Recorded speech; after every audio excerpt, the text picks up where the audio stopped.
Well, Buffalo Bills defensive back Damar Hamlin is still in critical condition this morning after the Bills say he suffered a cardiac arrest on the field following a tackle.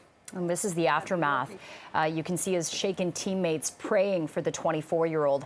Hamlin made what looked like a routine tackle about halfway through the first quarter, but once he stood up, he suddenly collapsed. CPR was performed on him on the field, and a defibrillator was also reportedly used before he was taken away in an ambulance. The Bills-Bengals game was postponed. Hamlin was then transported to the University of Cincinnati Medical Center, and about 100 Bills fans, along with some Bengals fans, gathered on a nearby block, a corner block from where the emergency room entrance, some of them holding candles in vigil. And for some insight on the situation, we're joined live now by Montreal-based cardiologist and epidemiologist Dr. Christopher Labose. Dr. Labose, many are wondering how this tackle, which didn't even look as violent as some tackles we've seen in the NFL, ended up in, Hamlin suffering a cardiac arrest. Right. So, I mean, obviously, we don't know all the information. We don't know if he had pre-existing medical conditions. But if you assume that he was an otherwise young, healthy young man playing football and had no pre-existing cardiac problems, whenever you see somebody go into cardiac arrest like this after a blow to the chest, there's one diagnosis that comes to mind, and that's commotio cordis. And that is exactly what I just described, is that when you suffer a blow to the chest, often during sporting games, you often hear it described in terms of a baseball hitting like a pitcher in the chest, or in a situation like this, where you have a blow, a tackle of some kind, that a blow straight over the breastbone, directly over where the heart is. If it happens at exactly the right moment, at exactly the right place, with exactly the right velocity, you can actually trigger an arrhythmia, because if it happens in that millisecond wide window when the heart is depolarizing, you can trigger an arrhythmia like ventricular fibrillation. And when that happens, your heart stops beating.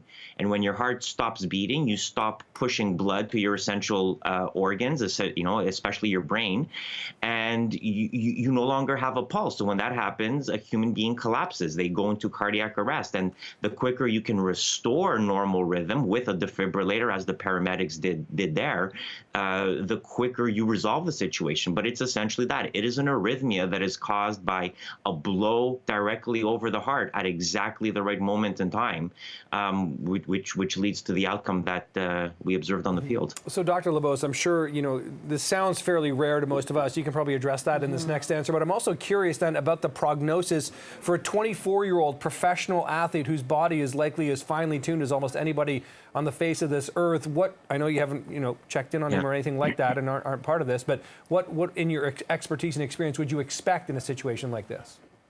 Yeah, so you're right. This is a very, very rare condition. Ever since the registry for commotio cordis was implemented in the early 90s, there's been less than 300 cases documented, and that's over, a span of some 30 years. This is not something that happens very often. The survival rate from this has actually improved substantially over 30 years for one very important reason: defibrillators. This problem is an arrhythmia problem. If you can get a person to a defibrillator or get a defibrillator to them as quickly as possible, you minimize the amount of time when their brain is without oxygen. And that's what's going to determine somebody's long-term outcome in neurological recovery. So because he got a defibrillator and they started CPR as quickly as possible, but more importantly, because they got the defibrillator, it seems relatively quickly. I mean, there is good reason to hope that his recovery will be a positive one. We don't know, but we can certainly hope. But that's the big factor that makes the difference. How quickly can you shock somebody back into a normal? Yeah, absolutely. Dr. Labose, we know that he was, lying there on the field for several minutes and, CPR couldn't revive him. I'm curious to know from a medical standpoint, I know there must be some people out there speculating.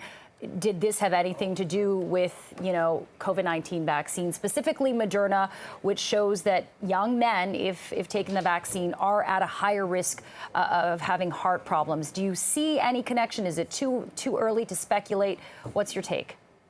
I mean, no. Quite honestly, he suffered a blow to the chest and he went down. This is the classic of commotio cordis. This is sort of classic.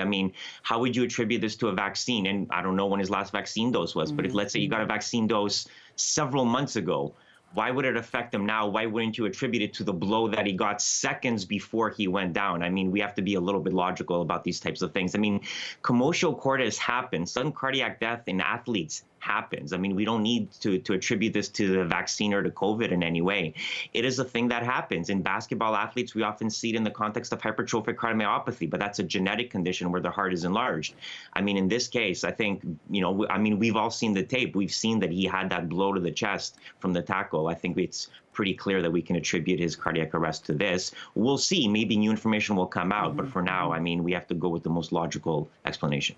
Okay, cardiologist and epidemiologist Dr. Christopher Labose, really appreciate the time and insight this morning. Thanks so much for joining us here. I think it's sort of helped our audience understand this a whole lot more. Thanks again. Thank you. My pleasure. Take care.